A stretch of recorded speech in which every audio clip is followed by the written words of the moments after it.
Assalamualaikum warahmatullahi wabarakatuh. Alhamdulillahirabbil alamin wa bihi nasta'in wa ala umuri dunya wa din wa ala alihi washabihi ajmain, amma ba'du. Puji dan syukur mari kita panjatkan kepada Zat Ilahi Robbi. Shalawat serta salam kita panjatkan kepada Habibana wa Nabiyana Muhammad sallallahu alaihi wasallam. Yang terhormat dosen pengampu pengantar ilmu bahasa Dr. Ahmad Saiful Rahman MPD dan juga rekan-rekan semua, rekan-rekan TBI C yang saya banggakan. Baik, di sini saya Arsy Saharani Joang sebagai moderator kelompok 1 akan memaparkan materi tentang linguistik sebagai ilmu bahasa. Baik, pemaparan materi pertama yaitu mengenai linguistik sebagai ilmu bahasa yang akan dijelaskan atau dipaparkan oleh Sepnadi. Waktu dan tempat dipersilahkan. Baik, di sini saya akan menjelaskan linguistik sebagai keilmuan bahasa. Bahasa sering didefinisikan alat komunikasi. Definisi ini tidak salah tetapi juga tidak sepenuhnya benar sebab definisi itu lebih menekankan pada fungsi bahasa, yakni adalah alat bukan menjelaskan sosok bahasa itu sendiri. Definisi demikian itu menurut Chair 1994 sesuatu hal yang wajar terjadi karena bahasa itu adalah fenomena sosial yang banyak seginya, sedangkan segi fungsi bahasa tampaknya merupakan segi yang paling banyak menonjol di antara segi-segi yang lainnya. Selanjutnya Chair menjelaskan pula bahwa masalah lain yang berkenaan definisi bahasa adalah bila mana sebuah tuturan disebut bahasa yang berbeda dengan bahasa yang lain dan bila mana hanya dianggap sebagai varian dari suatu bahasa. Untuk menjawab pertanyaan ini ada dua dasar patokan yang digunakan, yakni patokan linguistik dan patokan politis. Secara linguistik, dua buah tuturan dianggap sebagai dua buah bahasa yang berbeda kalau anggota-anggota dari dua masyarakat tutur itu saling tidak mengerti. Misalnya orang Cianjur datang ke orang Jakarta, nah itu bahasanya menurut saya sangatlah berbeda begitu ya, sulit untuk dimengerti orang Cianjur dan orang Jakarta juga sangat sedikit tidak bisa mengerti bahasa dari orang Cianjur. Nah, telah mengalami tahap-tahap perkembangan seperti ilmu lainnya. Tahapan perkembangan yang dimaksud itu meliputi tahapan spekulasi, tahap observasi dan klarifikasi, serta tahap perumusan teori. Linguistik juga telah memenuhi syarat-syarat keilmuan yang meliputi memiliki objek kajian ontologi, 2. memiliki metode kerja epistemologi, dan linguistik memiliki manfaat kajian aksiologi.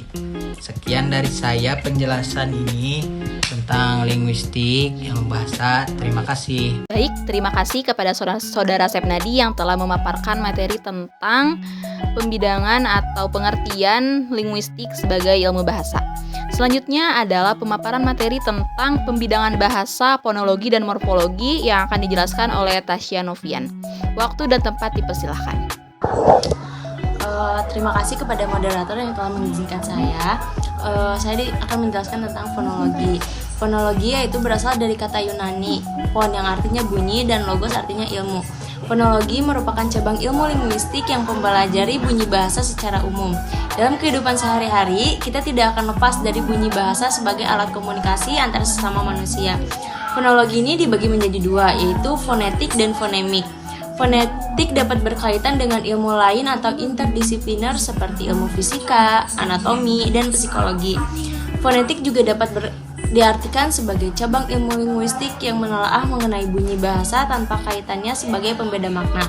Adapun objek kajian dari fonetik adalah bunyi bahasa manusia atau bukan di luar bunyi bahasa manusia, misalnya kicauan burung, auman singa, dan lain-lain. Selain itu juga tidak semua bunyi yang dihasilkan manusia ini adalah bunyi bahasa. Hanya bunyi ujar bahasa saja seperti hai, halo, jeritan ataupun tangisan itu bukan termasuk bunyi bahasa. Yang kedua ada fonemik. Fonemik merupakan bagian ilmu fonologi yang mempelajari satuan terkecil bahasa berupa bunyi untuk membedakan makna. Adapun fonem ini dibagi berdasarkan beban fungsional dan jenisnya. Berdasarkan beban fungsional, fonem terdiri dari beban fungsional yang tinggi, yang mana fonem ini kerap kali dijumpai kekerapannya dan beban fungsionalnya. fungsional rendah yang mana fonem ini berbeda namun tidak memiliki pengaruh pada makna kata. Fonem berdasarkan jenisnya terdiri dari fonem segmental yang diuraikan dalam bentuk simbol, vokal ataupun konsonan serta suprasegmental yang menyatu pada fonem segmental dalam susunan bunyi dan dipengaruhi oleh tekanan. Yang kedua ada morfologi. Saya akan menjelaskan morfologi. Morfologi secara etimologi, kata morfologi ini berasal dari kata morf yang berarti bentuk dan kata logi yang berarti ilmu. Jadi secara harfiahnya morfologi ini berarti ilmu mengenai bentuk di dalam kajian linguistik. Morfologi ini berarti cabang ilmu bahasa yang mengkaji seluk-beluk bentuk kata dan perubahannya serta dampak dari perubahan itu terhadap arti ataupun makna. Adapun morfologi juga definisikan arti morfologi yaitu sebagai bagian dari ilmu bahasa yang mempelajari seluk-beluk kata meliputi pembentukan atau perubahannya yang mencakup kata dan bagian kata atau morfem. Adapun objek kajian morfologi. Objek kajian morfologi ini adalah satuan-satuan morfologi, proses-proses morfologi, dan alat-alat dalam proses morfologi itu. Sekian, terima kasih. Baik, terima kasih kepada Saudari Tasya Nopian yang telah memaparkan materi tentang pembidangan bahasa mengenai fonologi dan juga morfologi. Selanjutnya adalah pemaparan materi tentang pembidangan bahasa di bidang sintaksis dan juga semantik yang akan dipaparkan oleh Suci Rahmawati. Waktu dan tempat dipersilahkan. Baik, terima kasih kepada moderator yang telah mempersilahkan saya untuk menyampaikan materi.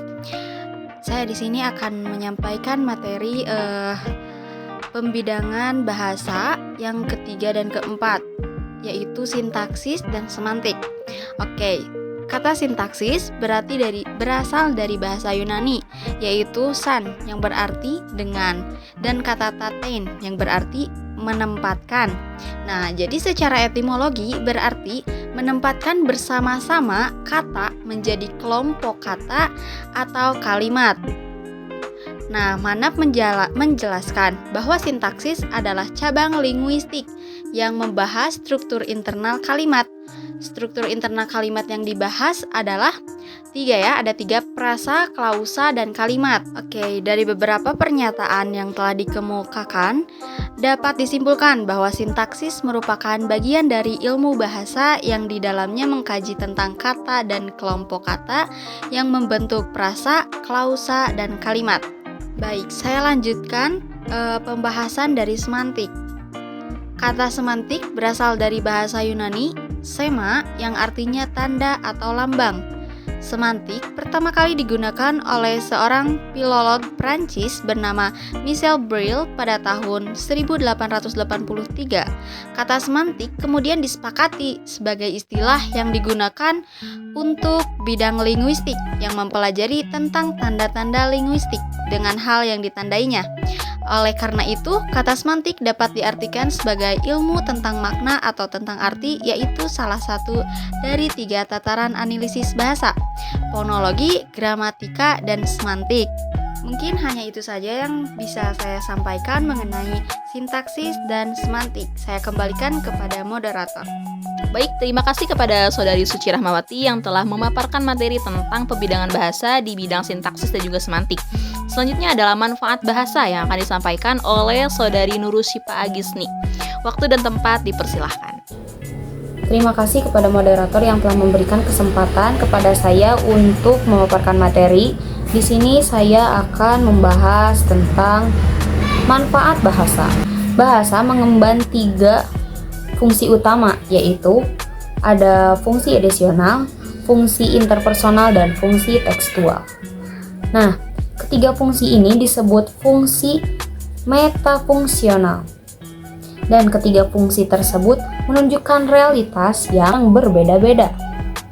Di bawah fungsi edisional, bahasa digunakan untuk mengungkap realitas fisik, biologis, serta berkenan dengan interpretasi dan representasi pengalaman.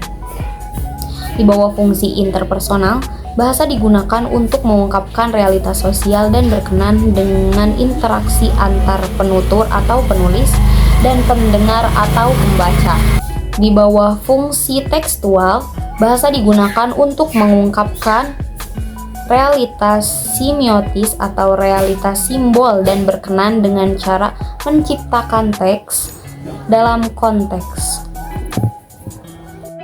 Nah, ketiga fungsi tersebut tidak berdiri sendiri-sendiri secara lepas-lepas.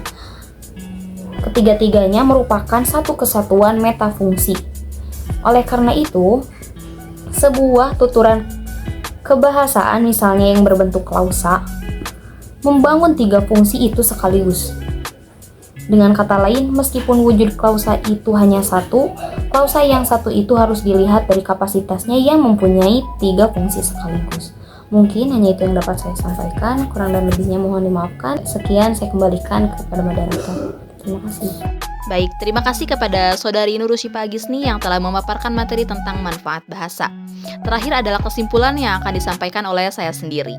Baik, jadi kesimpulan dari pemaparan materi kita adalah bahasa sering didefinisikan alat komunikasi. Definisi ini tidak salah, tetapi juga tidak sepenuhnya benar. Sebab definisi itu lebih menekankan pada fungsi bahasa, yakni bahasa adalah alat, bukan menjelaskan sosok bahasa itu sendiri. Definisi demikian itu menurut Chair tahun 1994 suatu hal yang wajar terjadi karena bahasa itu adalah fenomena sosial yang banyak seginya. Sedangkan segi fungsi bahasa tampaknya merupakan segi yang paling banyak menonjol di antara segi-segi yang lainnya. Yang kedua adalah di pembidangan bahasa. Pembidangan bahasa seperti yang telah dijelaskan tadi oleh rekan-rekan, yaitu ada 4 poin. Yang pertama ada fonologi, morfologi, sintaksis, dan juga semantik. Terakhir adalah bahasa mengemban 3 fungsi utama, yaitu fungsi ideasional, fungsi interpersonal, dan juga fungsi tekstual. Ketiga fungsi tersebut tidak berdiri sendiri-sendiri secara lepas-lepas. Ketiga-tiganya merupakan satu kesatuan metafungsi. Oleh karena itu, sebuah tuturan kebahasaan misalnya yang berbentuk klausa mengemban 3 fungsi itu sekaligus. Dengan kata lain, meskipun wujud klausa itu hanya satu, klausa yang satu itu harus dilihat dari kapasitasnya yang mempunyai 3 fungsi sekaligus. Demikian yang dapat saya sampaikan, lebih kurangnya mohon dimaafkan. Wassalamualaikum warahmatullahi wabarakatuh.